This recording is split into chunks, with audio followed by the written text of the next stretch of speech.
Hello traders, welcome to trade with Shankha. কাল আমরা 27শে জানুয়ারির জন্য নিফটি প্ল্যান করব ইন্টারের জন্য। ফার্স্ট আমরা কি দেখবো? স্ট্রাকচার। ডেইলি স্ট্রাকচার কি আছে? Market lower low lower high এবং এটা উইথ বিয়ারিশ ক্যান্ডেল বানিয়েছে। তো আমাদের কালকে সিম্পল প্ল্যান থাকবে, যেহেতু বিয়ারিশ ক্যান্ডেল আমরা ট্রেন্ডের সাথে ট্রেড করব এবং সেটা কি হবে? Sell on rise. যে কোনো রেজিস্ট্যান্স দেখবো, রেজিস্ট্যান্সের সাথে আমরা সেল করবো। এবং নেক্সট দেখবো কি 75 মিনিটের স্ট্রাকচার কি বানিয়েছে। 75 মিনিটের স্ট্রাকচারও সেম বানিয়েছে। কিরকম? আমরা এখানে দেখতে পারবো কি মার্কেট মার্কেট এখানে একটা নেমেছিল, দেন এখান থেকে হালকা পুলব্যাক নিয়েছিল, দেন আবার কিন্তু মার্কেট সেখান থেকে কন্টিনিউয়েশন করেছে। আবার দেখবো এখান থেকে কিন্তু একটা মার্কেট পুলব্যাক নিয়েছে, দেন আবার কিন্তু কন্টিনিউয়েশন করছে। এবং এই কন্টিনিউয়েশনটা, এই যে এখান থেকে যেমন মার্কেট কন্টিনিউয়েশন করেছিল একদিন, দুদিন, 3 দিন, সেরকম এখানে একদিন হোল্ড করেছে, দুদিন হোল্ড করেছে, আবার কিন্তু ফল করতে লেগেছে। তো আমরা কালকে সিম্পল প্ল্যান থাকবে এখান থেকে কিন্তু ফল করতে। ঠিক আছে? তো আমাদের এখানে ফার্স্ট রেজিস্ট্যান্স জোন কি থাকবে? ফার্স্ট রেজিস্ট্যান্স হচ্ছে 25,100। 25,100 লেভেলে যদি আমরা মার্কেটকে পাই, তাহলে কিন্তু আমরা এখান থেকে একটা সেলিং প্ল্যান করতে পারি। ঠিক আছে? এবং আমাদের আরেকটা প্ল্যান কি থাকবে? প্রিভিয়াস যে লো, এই লোটা যদি ব্রেক করে যায় এবং ডাইরেক্ট যদি ব্রেক করে, তাহলে কিন্তু আমরা ইমিডিয়েটলি সেল করব না। আমরা কি করব? এখানে যদি এখানে মার্কেট হয়তো এখানে যদি ওপেন হয়, তাহলে হালকা হয়তো উপরের দিকে ওঠার পরে যদি এখান থেকে ব্রেকডাউন করে, এখান থেকে যদি ব্রেকআউট ফেল করে, তাহলে কিন্তু এখান থেকে আমরা একটা সেলিং প্ল্যান করব। এবং সেই সেলিং প্ল্যানটা টার্গেট কিন্তু আমাদের প্রিভিয়াস যে লো থাকবে এবং তার নিচে এই লেভেলটা অবধি থাকতে পারে। ঠিক আছে? তো এবার যদি আমি সাপোজ বলছি মার্কেট যদি এর নিচে খোলে, এই যে ক্লোজিং প্রাইসের নিচে খোলে, এই জায়গাটা করে খোলে, তাহলে কিন্তু মার্কেট একটু উপরে উঠে এই ক্লোজিং প্রাইসের রেজিস্ট্যান্স নিয়ে যদি ব্রেক করে, তাহলে কিন্তু আমরা ব্রেকডাউনের প্ল্যান করব।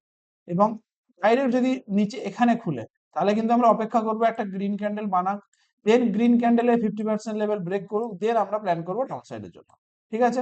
আমরা অপেক্ষা করবো সবসময় কি, যে কোনো রেজিস্ট্যান্স লেভেল থেকে কিন্তু সেল করার জন্য। তাহলে মার্কেটের স্ট্রাকচার ডাউন, আমাদের প্ল্যান থাকবে সবসময় ডাউনের দিকে, উপরের দিকে আমরা প্ল্যানিংই করবো না।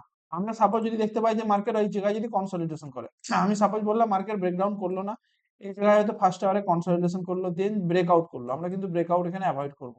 এখান থেকে কিন্তু ব্রেকআউট ফেলিওর হওয়ার সম্ভাবনা কিন্তু প্রবল। ঠিক আছে? তো আমাদের প্ল্যানিংই থাকবে সেল করা। আমরা বাইং অপরচুনিটি যদি থাকেও, আমরা বাইং অপরচুনিটি কালকের জন্য অন্তত অ্যাভয়েড করবো। এখন ওভারঅল স্ট্রাকচার ডাউন, এখানে কোথায় বাই করব? এখানে ব্রেকআউট করে বাই বাই করলে হবে না, সাপোর্টে বাই করলে কাজ করবে না, যে কোনো সময় ব্রেকডাউন হবে। ঠিক আছে? অর্থাৎ আমাদের প্ল্যানিং থাকবে সেলিং।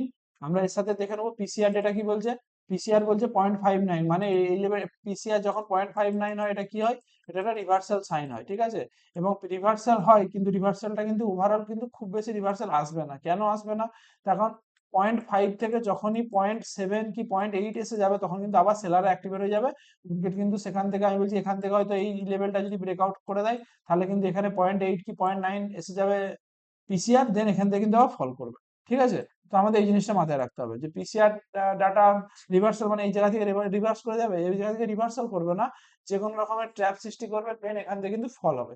এবং আমার সাথে আমরা যদি এর সাথে ডাটা ম্যাচিং করি, এফআইডিআই ডেটা গত শুক্রবার মানে 23শে জানুয়ারির ডাটা, 23 নয় এটা 23শে জানুয়ারি, 23শে জানুয়ারির ডাটা। ক্লায়েন্ট হচ্ছে 0.52% পজিশন কেটেছে, ডিআই হালকা লং করেছে, এফআই কিন্তু 2% তাদের পজিশন কেটেছে।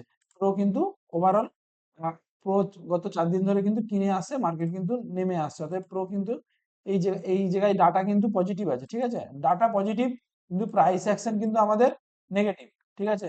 তো এই দুটো কিন্তু ওভারঅল আমাদের কম্বিনেশন হচ্ছে না, অতএব প্রাইস কিন্তু ডাটার সাথে কাজ করবে, মানে সরি, ডাটা প্রাইসের সাথে কাজ করবে। প্রাইস যেভাবে চলবে, আমি বলছি এই লেভেলটা যদি ব্রেক করে যায়, এই 25,000 লেভেল কি এই যে এই লেভেলটা যদি ব্রেক করে যায়, তাহলে কিন্তু ডাটাও কিন্তু কালকে কিন্তু নেগেটিভ আসতে পারে। তখন এই লেভেলটা ব্রেক করলে কিন্তু প্রো তাদের লস বুক করবে, এবং প্রো এর পজিশন কিন্তু একদিনে 15 থেকে 20% কিন্তু তাদের কেটে দিতে পারে। ঠিক আছে? তো এই জিনিসটা মাথায় রেখে কাল আমরা ট্রেড করব। কালকে দিনটা একটু ইম্পর্টেন্ট, কেন? কালকে একটা বড় ফল হয়েছে, এই ফলটার জন্য আমরা কন্টিনিউয়েশন করার জন্য আমরা প্ল্যান করব।